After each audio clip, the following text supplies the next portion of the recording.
আমরা সকলে নবী করিম সাল্লাল্লাহু আলাইহি সাল্লামের যে ন্যায়পরায়ণতা, সেই ন্যায়পরায়ণতার আলোকে আমরা দেশ পরিচালনার সর্বোচ্চ চেষ্টা করব। প্রিয় ভাই বোনেরা, আমার সাথে আজকে মঞ্চে এখানে বহু জাতীয় নেতৃবৃন্দ বসে আছেন। আসুন আজকে আমরা দুহাত তুলে আল্লাহর দরবারে দোয়া করে আল্লাহর রহমত আমরা চাই। যে সকল জাতীয় নেতৃবৃন্দ এই মঞ্চে আছেন, মঞ্চের বাইরে যে সকল জাতীয় আরো নেতৃবৃন্দ আছেন, আমরা সকলে মিলে এই দেশকে নেতৃত্ব দিয়ে আমাদের বাংলাদেশের জনগণের প্রত্যাশিত সেই বাংলাদেশকে আমরা গড়ে তুলতে চাই। আমাদেরকে যে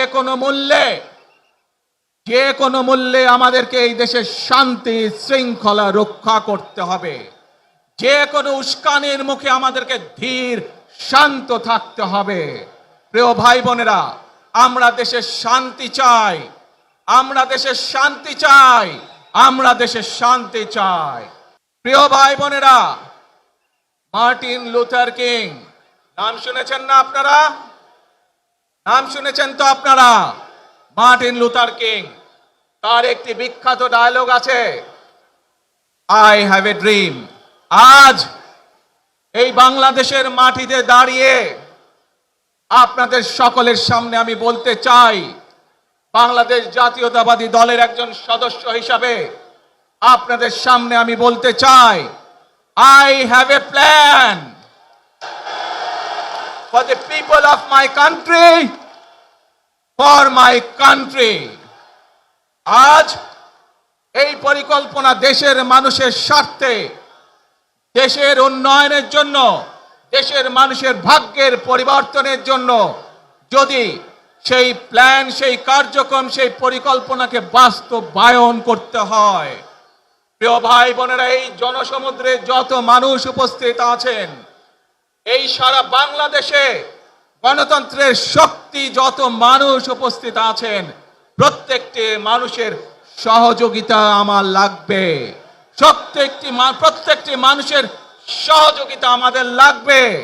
আপনারা যদি আমাদের পাশে থাকেন, আপনারা যদি আমাদেরকে সহযোগিতা করেন, ইনশাআল্লাহ আমরা আই হ্যাভ এ প্ল্যান বাস্তবায়ন করতে সক্ষম হব। আসুন আমরা আল্লাহ রব্বুল আলামিনের দরবারে হাত তুলে প্রার্থনা করি, আমরা জানো হে রব্বুল আলামিন, হে একমাত্র মালিক, হে একমাত্র পরওয়ারদিগার, হে একমাত্র রহমত দানকারী, হে একমাত্র সাহায্যকারী। আজ আপনি যদি আমাদেরকে রহমত দেন, তাহলে আমরা এই দেশের মানুষ কঠোর পরিশ্রম করার মাধ্যমে আমাদের প্রত্যাশিত বাংলাদেশকে গড়ে তুলতে পারবো। আজ যদি আল্লাহর রহমত এই দেশ এবং এই দেশের মানুষের পক্ষে থাকে, আল্লাহর সাহায্য, আল্লাহর দয়া এই দেশের মানুষের উপরে, এই দেশের উপরে থাকে, ইনশাআল্লাহ আমরা আমাদের প্রত্যাশিত বাংলাদেশ গড়ে তুলতে সক্ষম হব। প্রিয় ভাই বোনেরা, আজ আসুন আমরা সকলে মিলে প্রতিজ্ঞা করি যে ইনশাআল্লাহ আগামী দিনে দেশ পরিচালনার দায়িত্বে যারা আসবে, আমরা সকলে নবী করিম সাল্লাল্লাহু আলাইহি সাল্লামের যে ন্যায়পরায়ণতা, সেই ন্যায়পরায়ণতার আলোকে আমরা দেশ পরিচালনার সর্বোচ্চ চেষ্টা করব।